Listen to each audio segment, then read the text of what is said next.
Est-ce que le téflon va nous aider à cuire un gâteau au chocolat en 10 minutes? Démonstration. Bonjour à toutes, bonjour à tous, très heureux de vous retrouver, car ça fait réellement des années que je veux faire cette petite vidéo. Alors on n'avait pas le temps, pas le matos, etc. Donc je vais un peu vous faire de nouveau la genèse de cette vidéo. J'aime bien faire ça parce que ça explique qu'on ne fait pas toujours une vidéo pour mettre un produit en avant, c'est des fois simplement de faire une vidéo pour vous dire voilà, j'ai eu cette idée-là, mais le temps m'a manqué et surtout la façon de vous l'expliquer. Il y a plus ou moins 6 ans de cela, on est en 2016, je me rends chez Whirlpool, donc dans le nord de l'Italie. Oui, Whirlpool étant à la base américain, mais le headquarter Europe se trouve en Italie. Et je découvre un chef et il me vante les bienfaits du plateau crisp. Plateau crisp qui est, comme on le sait, composé de téflon et de ferrite. Alors on a entendu tout sur le téflon, hein. C'est pas bon, c'est chic, c'est tcha, etc. Alors, le téflon qui n'est pas endommagé, franchement, c'est assez impressionnant au niveau du micro-ondes. Alors déjà, on sait que Whirlpool, au niveau micro-ondes, ils n'ont plus rien à apprendre parce qu'ils ont plié le game depuis des années, c'est les numéros 1 toute catégorie et ils sont excellents, mais ils ont effectivement inventé cette fameuse fonction qui permet de cuire plus vite. Ça c'est vrai, c'est ultra rapide parce qu'il y a une meilleure répartition des ondes, c'est ça qui est très important. Les ondes sont bien mieux réparties dans un crisp, que ce soit un grand plat comme ça, comme un moule à manque, et que ce soit des petits crisps pour faire les pizzas, etc. On sait absolument tout faire. Il y a plusieurs théories, certains qui disent que c'est pas bon, certains qui disent que c'est bon, on peut tout trouver.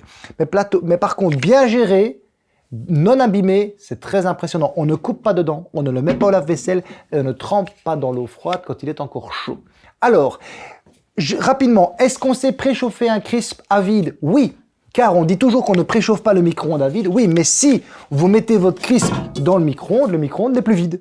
Voilà.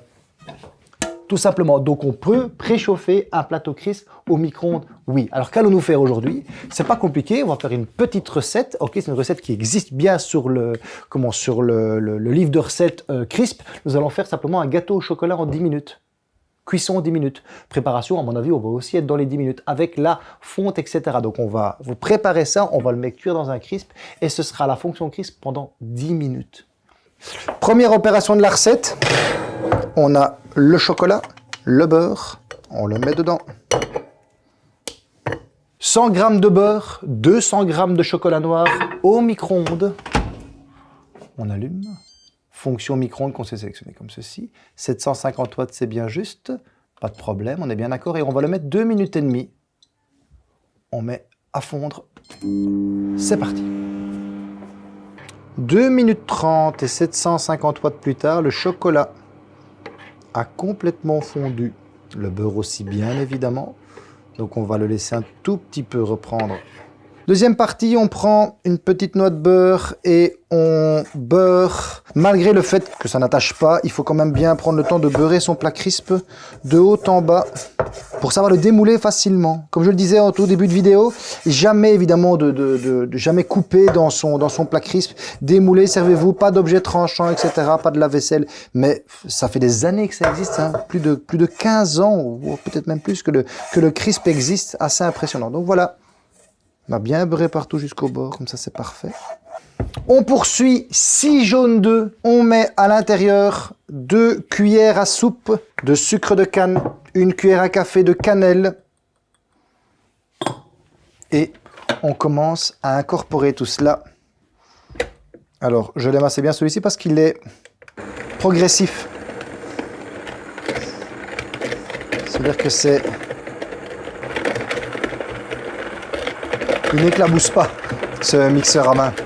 Ça revient énormément, les mixeurs à main, de plus en plus. Hein.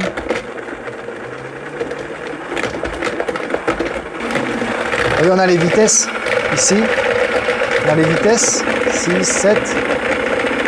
Et on a le temps, 41 secondes.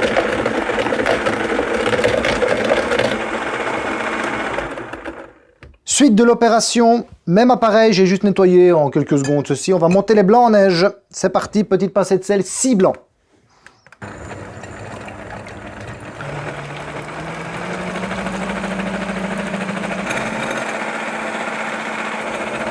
Les blancs sont montés en neige. On prend le beurre, le chocolat que nous venons délicatement incorporer donc à nos œufs. Mais c'est aussi ça, le crisp, c'était aussi répondre à des questions de rapidité, bien évidemment. Et beaucoup de marques ont tenté de de copier en fait souvent Whirlpool parce qu'ils se sont rendus compte du réel avantage du crisp en fait. Et c'est vrai que c'est un réel avantage le crisp. Nous allons délicatement incorporer les blancs d'œufs sans les casser. Prenez comme on fait une mousse au chocolat. Et je tiens de nouveau dans cette vidéo à remercier Amandine qui, comme énormément de vidéos depuis quelques années, m'aide dans presque toutes les vidéos de la chaîne. Donc voilà. Le mélange est terminé. On va faire un petit peu de place. On va passer dans le crisp et ce sera 10 minutes au four à micro-ondes. C'est parti.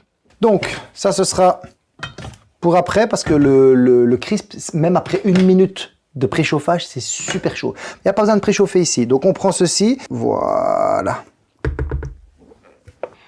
Donc, on prend son moule, on le met ici. Je le mets volontairement un peu en dehors de l'axe pour que les l'onde soit bien répartie partout. On ferme. Alors, ici, on va utiliser la fonction crisp. Regardez bien. Vous n'avez pas le choix de puissance. C'est lui qui choisit la puissance au niveau du crisp. Donc ça, c'est bien. C'est, hop, on va mettre le temps maintenant et on va mettre 10 minutes. Crisp, 10 minutes, pas besoin de choisir. Tout ce qu'il demande, c'est qu'on appuie sur Start. 10 minutes de cuisson, le plat est absolument bouillant. Évidemment, je vais le sortir tout de suite. Regardez ça. C'est là que vous allez... C'est là... Ouais, je suis mal mis. Voilà. C'est là qu'on va comprendre effectivement toute la magie du plateau crisp. C'est que vous avez réellement un gâteau au chocolat en 10 minutes de cuisson avec un four en plus absolument propre. Pour voir si c'est cuit. Je ne vais pas planter jusqu'au fond. On va voir, voilà, couteau ici, on va le mettre ici. Et on va se relever. Rien n'accroche. Donc le gâteau, théoriquement, est cuit.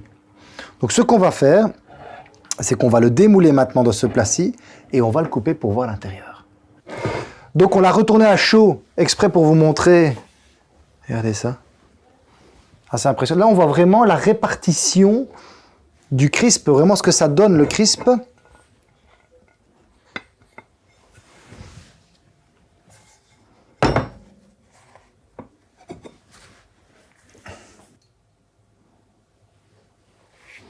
Normalement, on ne démoule pas un gâteau trop chaud.